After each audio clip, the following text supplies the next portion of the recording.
Clip number 1590۔ اس clip میں آپ قرآن پاک کی سورہ رحمان کی آیت نمبر 60 سے 63 تک کی تلاوت، ترجمہ اور تفسیر قرآن صراط الجنان سماعت فرمائیں گے۔ بسم اللہ الرحمن الرحیم۔ ترجمہ، اللہ کے نام سے شروع جو نہایت مہربان رحمت والا ہے۔ هل جزاء الإحسان إلا الإحسان فبأي آلاء ربكما تكذبان۔ ترجمہ، نیکی کا بدلہ نیکی ہی ہے، تو تم دونوں اپنے رب کی کون کون سی نعمت کو جھٹلاؤ گے؟ هل جزاء الاحسان الا الاحسان، نیکی کا بدلہ نیکی ہی ہے۔ تفسیر صراط الجنان میں ہے، یعنی جو قیامت کے دن اللہ تعالیٰ کی بارگاہ میں کھڑے ہونے سے ڈرا اور دنیا میں اس نے اچھے عمل کیے اور اپنے رب تعالیٰ کی فرما برداری کی، تو آخرت میں اللہ تعالیٰ اس کے ساتھ اس طرح احسان فرمائے گا کہ اسے اس کی دنیاوی نیکیوں پر وہ جزا عطا فرمائے گا جو ان آیات میں بیان ہوئی۔ اور حضرت عبداللہ ابن عباس رضی اللہ تعالیٰ عنہما فرماتے ہیں کہ جو لا الہ الا اللہ کا قائل ہو اور نبی اکرم صلی اللہ تعالی علیہ وآلہ وسلم کی شریعت پر عامل ہو تو اس کی جزا جنت ہے۔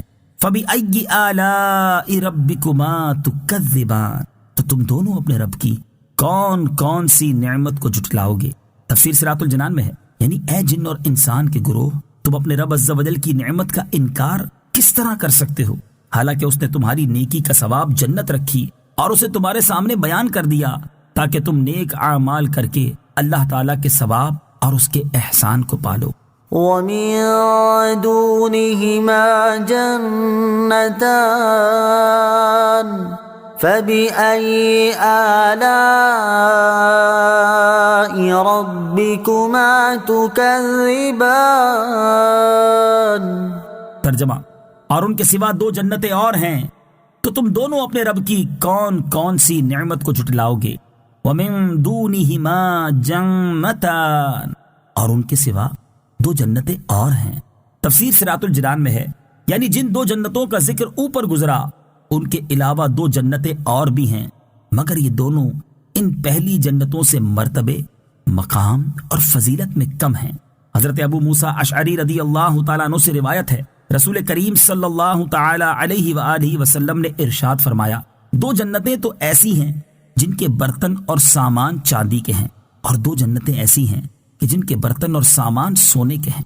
امام ضحاک رحمت اللہ تعالی علیہ فرماتے ہیں، پہلی دو جنتیں سونے اور چاندی کی، اور دوسری دو جنتیں یاقوت اور زبرجد کی ہیں۔ جن جنتوں کا اس آیت میں بیان ہوا ان کے بارے میں ایک قول یہ ہے کہ یہ دائیں جانب والوں کے لیے ہیں، کیونکہ ان کا مرتبہ ان لوگوں سے کم ہے جو اللہ تعالیٰ کی بارگاہ میں کھڑے ہونے سے ڈرتے ہیں، اور ایک قول یہ ہے کہ یہ دونوں جنتیں بھی اللہ تعالیٰ کی بارگاہ میں کھڑے ہونے سے ڈرنے والوں کے لیے ہیں۔